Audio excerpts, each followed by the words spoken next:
Bonjour à tous ou bonsoir selon l'heure à laquelle vous nous suivez, que Dieu vous bénisse abondamment. Soyez les bienvenus à notre émission, Le Pasteur répond.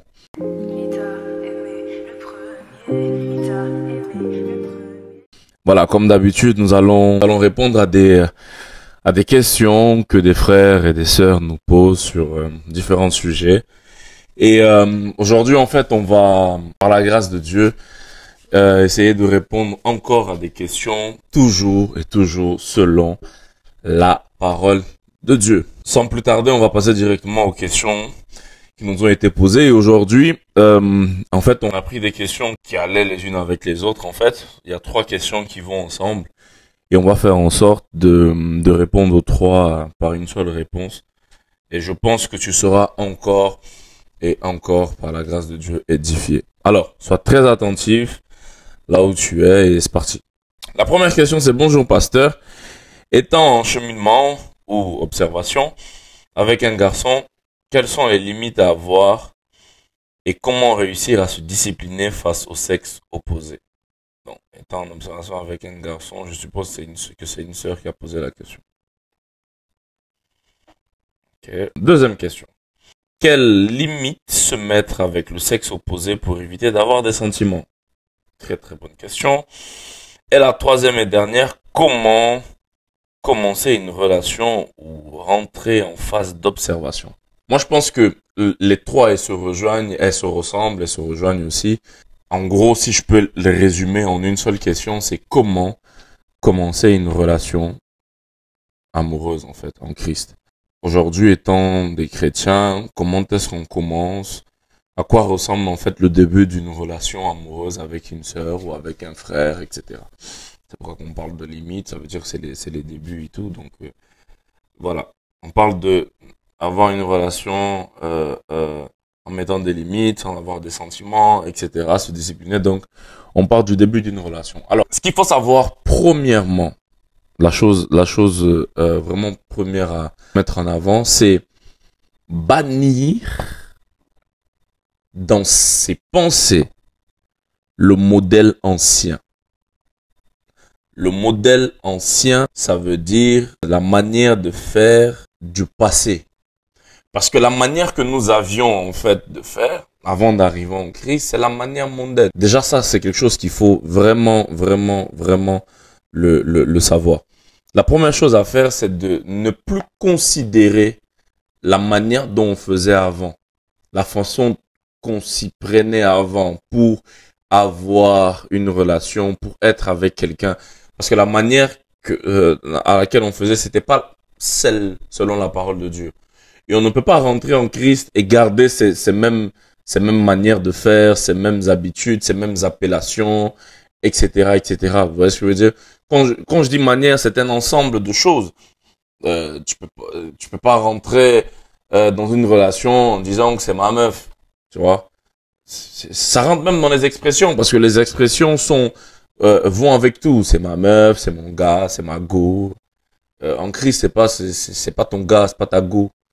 Tu vois, c'est pas ta meuf, c'est pas ton mec, c'est pas ton cum. Vous commencez une relation, ouais, ma vie, c'est ma vie, c'est mon mari. Vous êtes en observation, c'est déjà mon homme. Ah, ma soeur, toi aussi. Tu vois ce que je veux dire? Et c'est toutes ces manières de faire là de l'Égypte qu'il faut qu'on supprime déjà dans nos têtes. Et en se disant que je suis né de nouveau, je suis enfant de Dieu aujourd'hui, je dois aussi avoir une nouvelle manière de faire, un nouveau mode de fonctionnement. Parce que sinon, en fait, il y a rien qui change et c'est pas bon. C'est vrai qu'il y a des similitudes, c'est vrai que parce que des fois les gens me disent ouais mais c'est vrai que toi t'es marié mais pour arriver au mariage faut bien qu'on sorte ensemble. Ben non, justement. On sort pas ensemble avant de se marier. On ne goûte pas avant de se marier. Dis amen.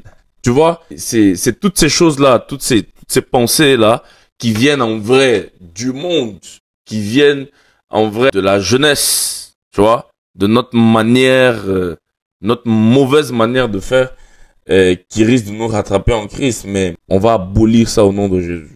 La Bible dit dans Romains 12, ne vous conformez pas au siècle présent, Romains 12, verset 2, ne vous conformez pas au siècle présent, mais soyez transformés par le renouvellement de l'intelligence, afin que vous discerniez quelle est la volonté de Dieu, ce qui est bon, agréable et parfait. C'est quelque chose de très important. Il dit, mais soyez transformés par le renouvellement de l'intelligence. Donc, ça veut dire réfléchir et penser autrement. D'accord? Donc, voilà. Les débuts en Christ, ça ressemble à quoi? Les débuts en Christ, ça ressemble à quand tu as déjà mis cette pensée-là de copain, copine, de go, gars, de gadjo, de quoi encore, de cum, de meuf, tu vois, de tout ce que tu veux là, de crush, tu vois, de vos histoires de crush, bref, toutes ces pensées-là que l'on connaît.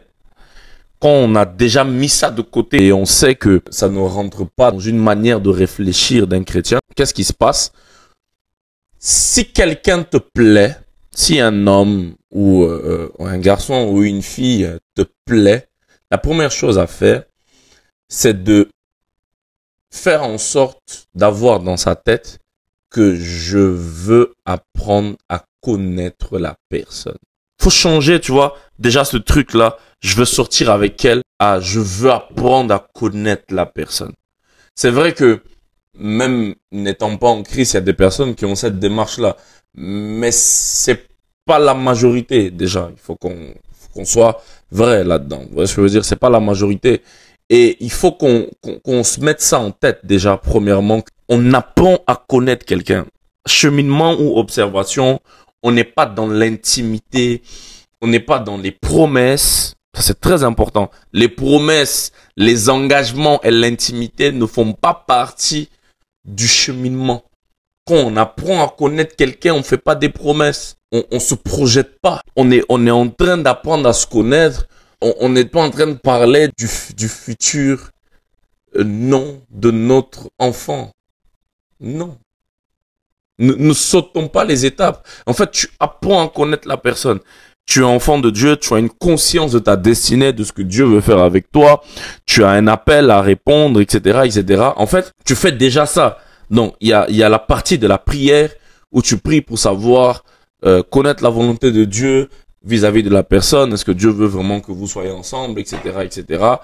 Voilà, toute chose on met Dieu, bien sûr. Donc, il y a cette partie-là de la prière. Il y a cette partie-là de connaître la personne pour voir si notre destinée, là, ça s'enclenche. Tu connais l'appel que Dieu a pour ta vie ou tu le connais pas. Il faut que la personne elle sache que tu donnes une certaine place à l'appel de Dieu. Toi, tu es en quête de la recherche de l'appel de Dieu ou bien tu connais déjà l'appel de Dieu sur ta vie. Tu peux pas mettre n'importe qui à côté de toi. Il faut que vous soyez dans une même longueur d'onde, sinon ça va être compliqué. Donc, apprendre à connaître la personne, c'est très important. Voir quels sont les objectifs de la personne, etc., etc. Toi, peut-être que tu veux finir ta vie à Londres, faisant le ministère ou dans le travail que tu veux faire. Peut-être qu'elle avait fini sa vie en Afrique. Vous allez faire comment? Tu vois ce que je veux dire ou pas? Il y a plusieurs choses. Il y a la personnalité à prendre en compte, etc. Et c'est là que ce verset que l'on connaît, qui est très célèbre, rentre en compte. Dans Cantique, chapitre 2, au verset 7, le sage dit, « Je vous en conjure, filles de Jérusalem, par les gazelles et les biches des champs, ne réveillez pas l'amour avant qu'elle ne veuille. Ne réveillez pas l'amour avant qu'elle le veuille. » Donc, en d'autres termes, ne vous précipitez pas. Ne vous jetez pas sur le premier. Ne vous jetez pas sur la première. Ne vous jetez pas sur le plus beau. Ne vous jetez pas sur la plus belle. Ne vous jetez pas sur le plus frais. Et ne vous jetez pas sur la plus fraîche. Apprenez à connaître quelqu'un. On apprend à connaître pourquoi? Parce que nous savons que nous avons une destinée. Et c'est quand tu as cette pensée-là, tu pries, tu as une pensée sur ta destinée que tu gardes, donc tu apprends à connaître quelqu'un. Et c'est là en fait que les limites sont fixées. Parce que tu sais que tu ne veux pas réveiller l'amour avant le temps. Vous savez, toutes sortes de relations, toute forme de relations proches crée forcément des sentiments. Et les sentiments sont très dangereux. Les sentiments trompent en fait. Les sentiments sont très dangereux et les sentiments peuvent te tromper. Il faut savoir que les sentiments et l'amour dans un couple ne fait pas tout. La chose la plus importante pour une vie à deux, ce sont les principes. Parce que il y a des personnes qui s'aiment ou qui se sont aimées, mais les principes les ont séparés. Mais ils continuent de s'aimer. Il y a des personnes, je répète, qu'ils s'aimaient ou qu'ils s'aiment jusqu'à maintenant, mais qui ne peuvent plus être ensemble parce qu'ils n'ont pas les mêmes principes. Donc, dans votre relation, en apprenant à vous connaître, vous êtes en train de partager et construire des principes solides. Des principes et des valeurs de vie, des principes et des valeurs chrétiennes que vous établissez dans votre relation pendant que vous apprenez à vous connaître. Voilà pourquoi c'est très important. Le problème, c'est que les gens mettent des limites parce qu'ils se disent que on fait parce qu'on nous a dit de faire. Tu sais, comme Adam et Ève dans le jardin d'Éden, à un moment donné, le serpent, il vient et puis il dit à Ève, est-ce que Dieu a-t-il réellement dit? Et puis Ève dit oui. Dieu a dit que. En fait, il faut savoir que dans la vie, au bout d'un moment, c'est pas le pasteur a dit que. À l'église, on a dit que. Non, non, non, non, non, non. Fais de ces informations les tiennes.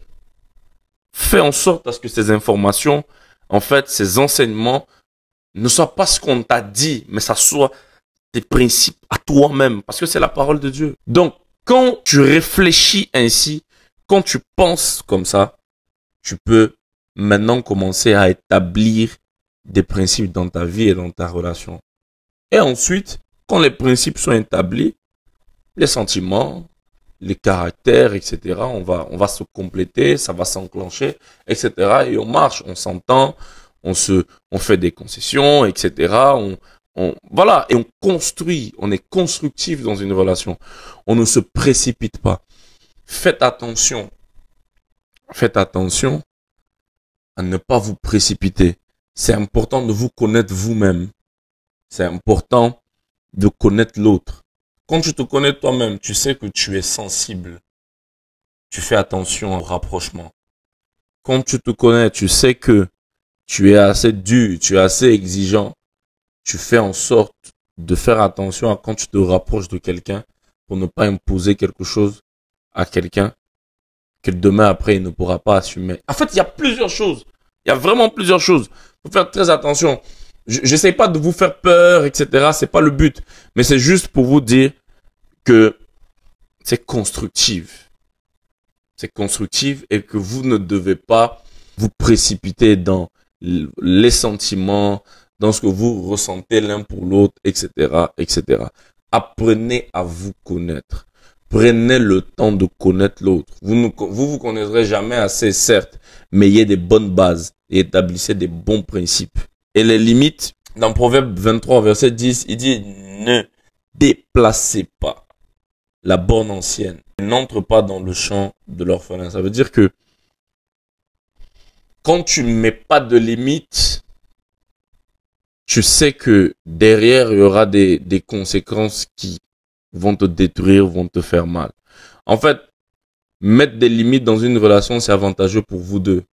Parce que quand vous ne mettez pas de limites, en fait, vous allez vous retrouver vous-même à détruire votre relation. Vous allez vous retrouver vous-même à détruire ce que vous avez voulu construire. Et quand tu détruis quelque chose que tu avais commencé toi-même de construire, quand c'est détruit demain, pour aller recommencer une autre chose, c'est difficile. Donc, en fait, mettre des limites, c'est avantageux pour toi. Pour toi-même.